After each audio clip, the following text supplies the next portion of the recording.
विद्यार्थी छात्रा स्वस्तिका छेत्रीको तर्फबाट हार्दिक तथा शालीन नमस्कार।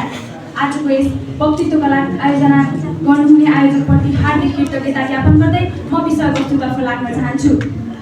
आजको यस वक्तृत्व कला प्रतियोगिताको शीर्षक रहेको छ मेरो देश मेरो जिम्मेवारी। प्रथमतः देश भन्नु 4 किल्लाको माटो मात्र होइन र यो केवल राजनीतिक अस्तित्वको विषय मात्र पनि होइन। देश भनेको जन्मभूमि हो, भावना हो, इतिहास हो र भविष्य हो। देश भनेको हरेक नागरिकका लागि स्वास्थ्य हो, जुन हुनुको हरपल महसुस नहोला तर नहुनुको क्षणभरमा नै अभाव महसुस हुन्छ। त्यसैले यो म र मेरो जिम्मेवारीले केवल एक नागरिकलाई मात्र नभई, केवल एक व्यक्तिलाई मात्र नभई हरेक नेपाली नागरिकको प्रतिनिधित्व गरेको छ र हरेक मले आफ्नो जिम्मेवारी महसुस गरोस्, आत्मबोध गरोस् भन्ने यस शीर्षकको ध्येय हो। एक मानिसको जिन्दगी केवल एक मुठी श्वास मात्र होइन, सबैभन्दा ठुलो कुरा उसको पहिचान र आत्मसम्मान हो र त्यो पहिचान सबैभन्दा पहिले देशले उसलाई दिन्छ। त्यसैले देशप्रतिको जिम्मेवारीमा कहिले पनि किंकर्तव्य विमूढ नभइकन आफ्नो जिम्मेवारी निभाउनु पर्दछ। यदि जिम्मेवारीबाट नै तिलाञ्जली दिने हो भने के हुन्छ भन्ने कुरा आज हेला, तिरस्कार, पहिचानविहीनताको जीवन बिताइरहेका शरणार्थीलाई थाहा हुन्छ। आज पनि विश्वमा UNHCRको डाटा अनुसार 4,25,00,000 मान्छे शरणार्थी छन्। हामी अहोभाग्यले त्यो डाटाभित्र पर्दैनौँ। हामी यस्तो संस्कारमा हुर्केका नागरिक हौँ जहाँ जननी जन्मभूमि स्वर्ग दाबी गरियासी भनेर सिकाइन्छ। हामी सधैँ साझा फुलबारी भइबसेका छौँ र यो फुलबारीलाई जोगाउने माने हामी हौँ र गर्वका साथ भन्छु त्यो मेरो जिम्मेवारी हो। नेपालको संविधानका धारा 48 मा तोकिएका सम्पूर्ण जिम्मेवारीहरू निभाउनु मेरो दायित्व हो। तर दायित्व जिम्मेवारी भनेको कानुनले तोकेका काला अक्षर मात्र होइन, यसको दायरा निकै ठुलो छ। कुनै पनि व्यक्तिले आफूले गरेको पेसा व्यवसायले नै आफ्नो मूल कर्म सम्झेर नै त्यसैमा ध्यान दिएर त्यसैलाई नै बिना छलकपट गर्छ भने त्यो पनि देशप्रतिको जिम्मेवारी हो भन्ने कुरा सबैले आत्मबोध गर्नुपर्छ भन्ने आजको दिनमा टड्कारो महसुस भइरहेको छ। म एउटा मानिस भएर जन्मेकै आधारमा जन्मेदेखि नै यो देशले बिना शर्त बेप्रवाह मलाई के मात्र दिएन, ती सबैको हिसाब गर्ने हो भने मेरो आमाको दुधको भाडा र बुवाको पसिना भन्दा पनि कम छैन।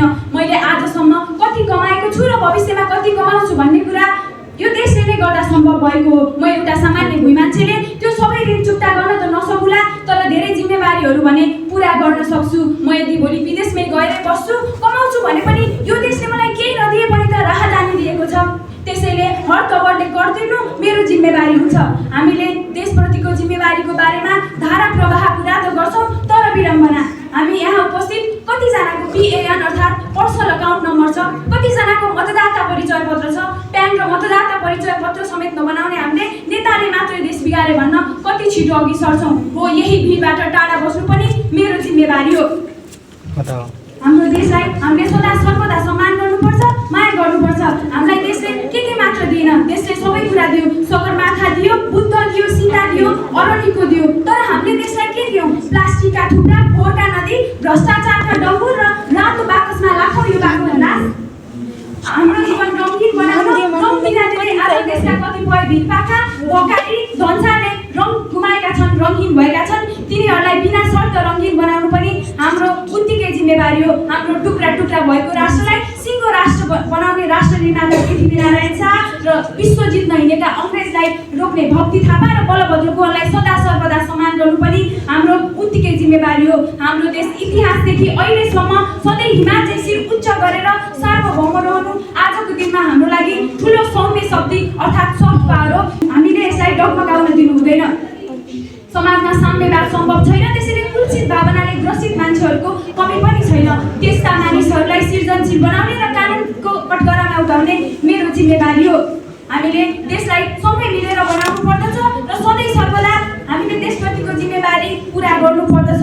चुनाव नजिकिँदैछ, त्यस चुनावमा सक्रिय सहभागिता जनाएर चुनाव गराएर देशको लागि राम्रो प्रतिनिधित्व छनौट गर्नु पनि हाम्रो जिम्मेवारी हो, ताकि भावी पुस्ताले भदौ 23 र 24 गते फेरि देख्न नपरोस्। यो युग भनेको सृजनशीलताको युग हो। सृजनशीलताले नै हामीले देश अगाडि बढाउनु पर्दछ, समृद्ध बनाउनु पर्दछ। आजको दिनमा पनि परिवर्तनको नाममा ढुङ्गा बुढा, आगजानी, तालाबन्दी र हडताल गर्नुपर्छ भनेर कसैले भन्छ भने बुझ्नुपर्छ या त उसको कुनै व्यक्तिगत अभिष्ट छ, राजनीतिक स्वार्थ छ, या त अज्ञानी हो। यस्ता व्यक्तिहरूलाई सृजनशील बनाउनु र सामाजिक बनाउनु पनि हाम्रो उत्तिकै दायित्व हो। र अन्त्यमा म के भन्न चाहन्छु भने हामी हरेक हामी हरेक नेपाली नागरिकले आफ्नो देशलाई आफ्नो जिम्मेवारी सम्झिनु पर्दछ।